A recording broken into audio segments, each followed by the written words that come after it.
5 राज्यों में विधानसभा चुनाव के नतीजे भले ही 2 मई को आएंगे, लेकिन कांग्रेस के अंदर अभी से हलचल मची हुई है। कांग्रेस ये मानकर चल रही है कि असम में उसके गठबंधन की सरकार बनने वाली है और बंगाल में उसकी जरूरत टीएमसी को पड़ेगी। लेकिन चिंता बीजेपी से अपने उन उम्मीदवारों को बचाने की है जो 2 मई के बाद विधायक होंगे। असम के 2 दर्जन गठबंधन उम्मीदवारों को जयपुर पहुंचा दिया गया। दूसरे राज्यों के उम्मीदवारों को भी कांग्रेस रणनीति तैयार करके उन्हें दूसरे राज्यों में ले जा रही है। तो क्या रणनीति बना रही है कांग्रेस, देखिए इस रिपोर्ट में। कांग्रेस के लिए 5 राज्यों के विधानसभा चुनाव किसी बड़ी परीक्षा से कम नहीं है। पार्टी के लिए खोने को ज्यादा कुछ नहीं है, लेकिन पाने के लिए बहुत कुछ है, क्योंकि जिन राज्यों में चुनाव हो रहे हैं उनमें सिर्फ पुडुचेरी में ही कांग्रेस की सरकार थी। इस बार कांग्रेस को पश्चिम बंगाल छोड़ बाकी सभी राज्यों में या तो अपनी या अपने गठबंधन सहयोगी की सरकार बनते दिख रही है।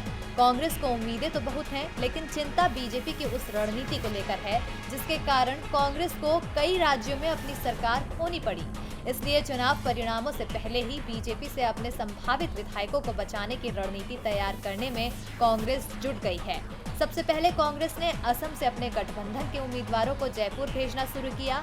अब पश्चिम बंगाल और पुडुचेरी को लेकर भी ऐसी ही रणनीति पर काम चल रहा है। केरल और तमिलनाडु में पार्टी ये मानकर चल रही है कि बीजेपी यहाँ बेहद कमजोर है और सत्ता की लड़ाई में नहीं है।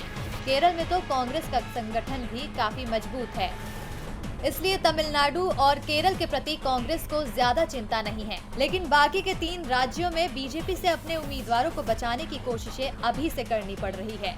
असम और पुडुचेरी में मतदान हो चुका है, वहीं बंगाल में अभी 4 चरण की ही वोटिंग हुई है और कांग्रेस को जिन सीटों पर सबसे ज्यादा उम्मीदें हैं वहां अभी वोटिंग बची हुई है।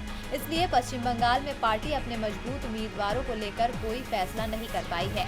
लेकिन जैसे ही कांग्रेस के गढ़ में मतदान का काम पूरा होगा, पश्चिम बंगाल से भी पार्टी अपने उम्मीदवारों को राजस्थान पहुंचा सकती है।